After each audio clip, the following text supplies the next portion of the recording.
Bismillahirrahmanirrahim. Assalamualaikum warahmatullahi wabarakatuh. Alhamdulillah, wassalatu wassalamu ala rasulillahi wa ba'du. Allahumma faqihna fid din wa alimna at-ta'wil. Para pemirsa yang dimuliakan oleh Allah Subhanahu wa ta'ala, akhir-akhir ini kita sering mendengar berita tentang adanya bunuh diri. Kita tahu semua, bunuh diri merupakan salah satu hal yang berkaitan dengan kesehatan mental manusia, di mana pelaku bunuh diri biasanya memiliki sebuah permasalahan di dalam mental mereka.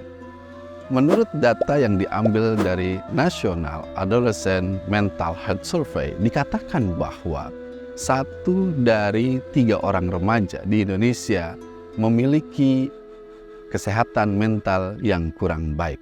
Ini setara dengan 15,5 juta orang. Dan data ini dirilis tentunya pada tahun 2022, yang tentunya ini memberikan informasi kepada kita semua. 12 bulan terakhir data tersebut mengungkapkan terjadinya penurunan kesehatan mental di remaja yang ada di Indonesia. Maka itu, hadirin yang dimuliakan oleh Allah Subhanahu wa ta'ala, berdasarkan dari apa dan dari data yang dirilis dari berbagai instansi penelitian tadi, kita bisa melihat bagaimana bunuh diri tersebut saat ini menjadi fenomena yang harus kita tangani dengan serius. Terutama di dalam masalah agama. Kita harus melihat bagaimana agama Islam memandang bunuh diri tersebut. Kalau misalkan kita merujuk kepada surah 4 ayat 29, Allah Subhanahu wa ta'ala berfirman, "Wala taqtulu anfusakum innallaha kana bikum rahima." Yang artinya, janganlah kalian membunuh diri kalian sendiri, karena sesungguhnya Allah Subhanahu wa ta'ala itu memberikan rahmat kepada kalian, atau Allah Subhanahu wa ta'ala adalah Tuhan yang merahmati kalian. Para pemirsa yang dimuliakan oleh Allah Subhanahu wa ta'ala, Islam sendiri memberikan pelajaran kepada kita semua untuk selalu menjaga 3 hubungan dalam diri kita. Ada yang disebut dengan hablum minallah, hubungan kita dengan Allah Subhanahu wa ta'ala. Ada hablum minan nas, hubungan kita dengan sesama manusia. Dan juga yang tidak kalah penting, ada hablum minan nafs, hubungan kita dengan diri kita sendiri.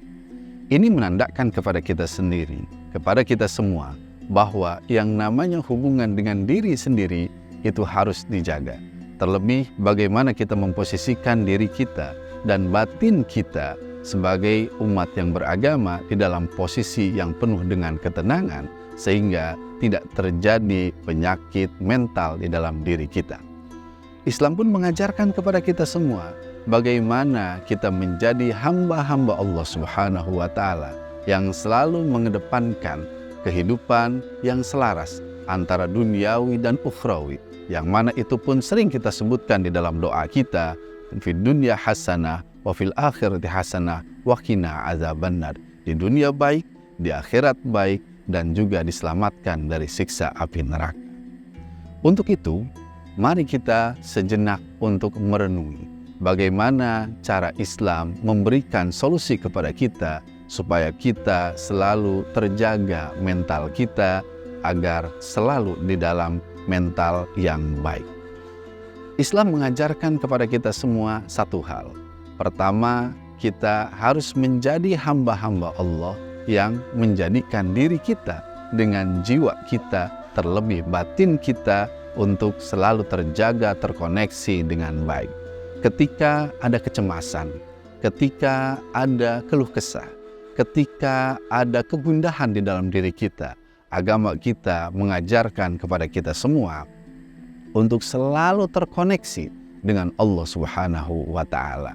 Misalkan, kalau kita lihat di dalam surah 13 ayat 28, Allah menyatakan bahwa jalan satu-satunya bagi hamba untuk mendapatkan ketenangan adalah tentunya dengan mengingat Allah. Di dalam ayat tersebut Allah menyatakan, ala bizikrillahi tatmainnul qulub. Ingatlah dengan menyebut nama Allah, kalian akan mendapatkan ketenangan secara batin dan juga ketenangan secara lahir. Para pemirsa yang dimuliakan oleh Allah Subhanahu wa Ta'ala, melihat fenomena yang terjadi di tengah-tengah masyarakat sekarang, yaitu fenomena banyaknya orang-orang yang memiliki mental illness, ditambah lagi fenomena bunuh diri yang sekarang sering terjadi, maka hal pertama yang harus kita lakukan, kita kembali kepada ajaran agama kita, kepada fitrah kita, yaitu tentunya menjaga apa yang diberikan oleh Allah. Raga kita, nafas kita, hakikatnya adalah milik Allah dan harus kita jaga hal tersebut. Jangan disakiti, apalagi jangan sampai tubuh ini dibunuh oleh keinginan kita, yaitu salah satunya ingin melenyapkan nyawa dari diri sendiri. Untuk itu, agama kita yang kita anut dari kecil ataupun yang baru kita temui ketika kita dewasa harus menjadi solusi dari segala permasalahan-permasalahan kehidupan kita, agar kita selalu menjadi hamba-hamba Allah yang tenang dan dijauhkan dari rasa gelisah, rasa gundah, dan tentunya putus harapan. Mudah-mudahan ini bisa menjadi tambahan motivasi untuk kita semua, agar kita selalu menjadi hamba-hamba Allah yang baik, dan kita selalu menjaga hubungan kita dengan Allah, dengan manusia, dan tentunya dengan diri kita sendiri. Mohon maaf atas segala kesalahan dan kekurangan. Wallahul muwaffiq ila aqwamit thoriq. Assalamualaikum warahmatullahi wabarakatuh.